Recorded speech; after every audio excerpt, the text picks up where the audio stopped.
Isangwa amahoro nshuti mukunzi wacu wobandanya kubana natwe ngaha kuri ino mboneshakure igushikiriza amakuru, inkuru kumwe n'ibiganiro bigezweho biriko biravugwa irya nino mu gihugu c'u Burundi ndetse no hakurya y'imbibe z'igihugu c'u Burundi mu yandi makungu. Nunyemerere nkuhe kaze, ndaguhaye mwaramutse neza cange mwiriwe neza bivanye n'aho udukurikira uherereye kuri uwu munsi w'Imana w'igenekerezo rya 27 z'ukwezi k'umunani umwaka w'ibihumbi 2023. Ico utegerezwa gusa ni ukubandanya ubana natwe wowe udukurikira uri mu gihugu c'u Burundi, nunyemerere nkuhe mwaramutse neza ndetse nawe udukurikira uri hakurya y'imbibe z'igihugu c'u Burundi mu bihugu bibanyi nk'igihugu c'u Rwanda, igihugu ca Repubulika Iharanira Rusange ya Kongo, igihugu ca Kenya, igihugu ca Tanzania n'igihugu c'u Buganda. Mwese ndabahaye kaze nanabakengurukira cane ngaha kuri ino mboneshakure imwe rudende ibatohoreza amakuru hariko aravugwa mu bisata bitandukanye nko mu gisata c'ubutunzi, mu gisata c'agateka ka zina muntu, mu gisata c'ubutungane, mu gisata c'amagara y'abantu, mu gisata c'uburimyi n'ubworozi, mu gisata c'imigenderanire n'ayandi makungu ndetse yewe no mu gisata c'amagara y'abantu, hama ikabigushikiriza vyose uko vyakabaye kamwe ku kandi atana kamwe kavuyemwo. Ico utegerezwa nyene ni ukubandanya ubana natwe ufyonda sabone canke subscribe nawe utarafyondako, hama ukaja urashikirwa n'amakuru yose, inkuru kumwe n'ibiganiro vyose tubandanya gushikiriza binyuriye ngaha kuri ino mboneshakure.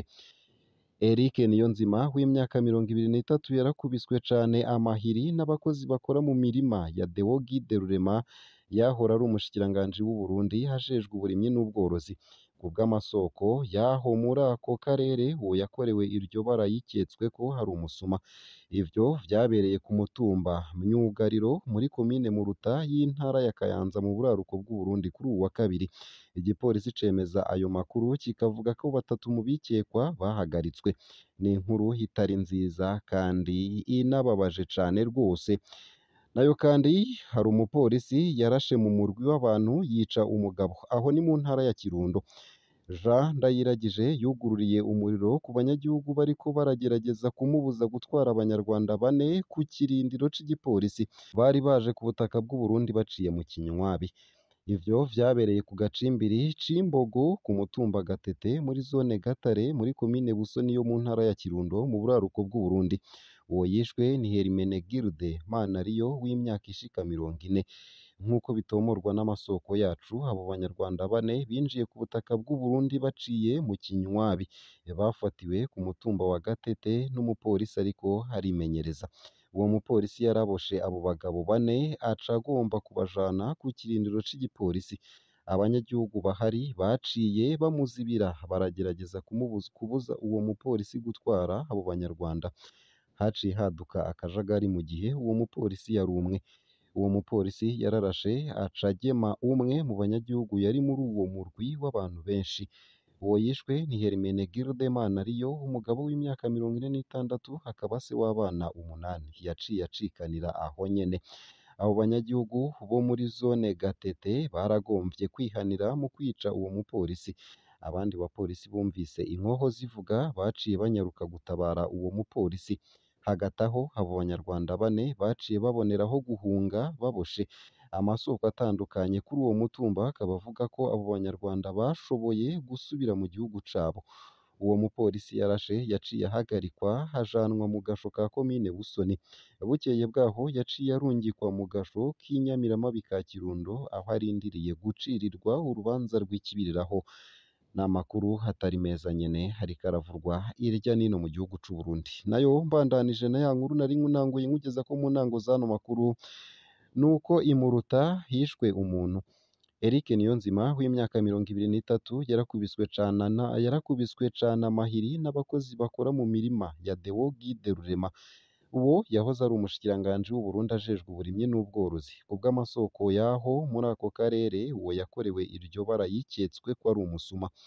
Ivyo vyabereye ku mutumba Myugariro wo muri komine Muruta mu ntara ya Kayanza mu buraruko bw'u Burundi kuri uwu wa kabiri. Igipolisi ciremeza ayo makuru kikavuga ko 3 mu bikekwa bahagaritswe. Kubw'amasoko yacu, abo bakozi b'uwahoze hari umushikiranganji w'uburimyi n'ubworozi babonye uwo yishwe impande y'iraro ry'inka riri ku mutumba Myugariro muri komine Muruta. Baramukubise amahiri imbere yuko bahamagara igipolisi. Inyuma yo kumuhuragura amahiri bamaze kubona ko ari intere, baciye bahamagara igipolisi bakibwira ko bafashe umusuma. Igipolisi cabategetse kumushikana kuri komisariya y'igipolisi mu ntara ya Kayanza. Niko abanyagihugu bo muri ako karere bamenyesha. Eric Niyonzima yaciye ajanwa mu modokari y'uwujejwe imirima n'iraro. Ashitse kuri komisariya y'igipolisi ca Kayanza, igipolisi camutegetse kumujana ku bitaro kugira ngo avurwe. Yapfiriye mu nzira. Uwo yari amutwaye yaciye ahunga ata iyo modoka mu bigo vy'ibitaro vya Kayanza. Umuryango w'uwo yishwe ukaba usaba ko ubutungane bworondera abo bakoze ubwo bubisha bahanwe hakurikijwe amategeko. Igipolisi kiremeza ayo makuru. Pascal Niyonzima arongoye igipolisi mu ntara ya Kayanza aremeza ko batatu mu bikekwa bahagaritswe, akaba avuga ko amatohoza yatanguye. Uwo muyabaga yishwe yahora akora akazi ko kwahirira ubwatsi abatunze inka. Imana imwakire mu bayo. Nayo kandi ngo aho abandi babona ingorane niho ukwiye gukura akaryo ko kuronka akazi mu kuzana inyishu y'ikibazo gihari. Ivyo ni ivyashikirijwe na Dr Aboubakar Mashimango arongoye Mayebu Maison de l'Entrepreneur Burundais mu kiyago co ku muhingamo w'uyu wa 25 Myandagaro kuri Institut Français de Burundi. Mu kiganiro categuwe na Mayebu cari gifise icivugo kigira kiti urwaruka rw'Uburundi na kazoza rukwiriye ubumenyi, impanuro, ivyiyumviro vyarasangijwe. Urwaruka ngo rurafise inyishu y'ingene rwokwiteza imbere mugabo rukabura aho ruhera n'ingene rwobigenza. Umwe mu bari aho yarashoboye gusangiza ubumenyi ku kuntu yatanguye kwiyungunganya akiciga mu mashure yisumbuye. Yavuze ati nkiri mu mashure yisumbuye narabura amafaranga yo kugura akantu nkeneye, hanyuma ntangura kwiyumvira ingene nokwiyungunganya kugira nshobore kuyaronka. Natanguye kwiga cane nkaryama inyuma y'abandi ndiko ndanonosora ivyirwa mu ntumbero yo kuzofasha abatatahuye ivyirwa igihe umwigisha yariko arigisha no kuronka udufaranga biciye muri izo nyigisho. Yabandanije ati mu gihe tugezemwo hari uburyo bwinshi bwo kwungura ubumenyi kuko hari interinete woshobora kuyikuramwo ubumenyi butari buke.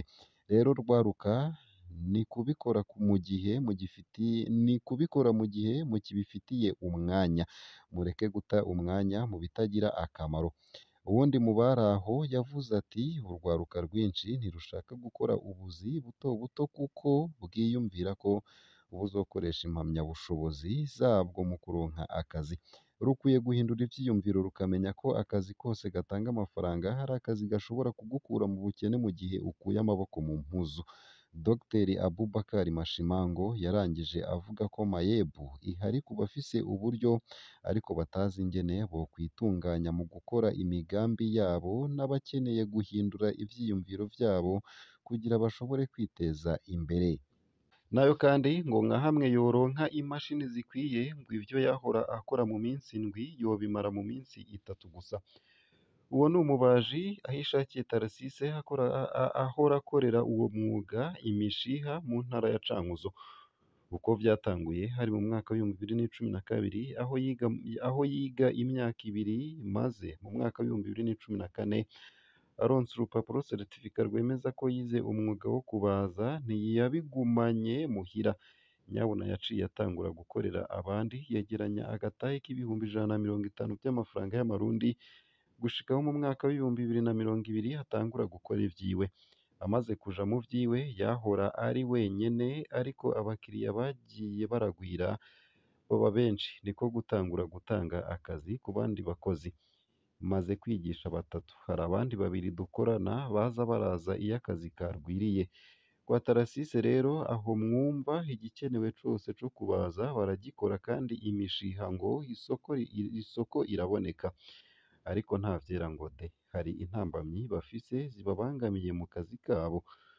Turakeneye imashini n'umuyagankuba kuko ubu turinda kuja ku mugwa mukuru w'intara ya Cankuzo kugira turonke imashine ikora turunaje y'amaguru y'intebe n'ibindi. Tharcisse akamenyesha ko igihe yoronka iyo mashini yokora iminsi 3 y'ivyo ahora akora mu kiringo c'iminsi 7. Ese mwoba mwipfuza kumushorera? akura kuri telefoni ngendanwa ifise akamenyetso ko guteranya 257 694 8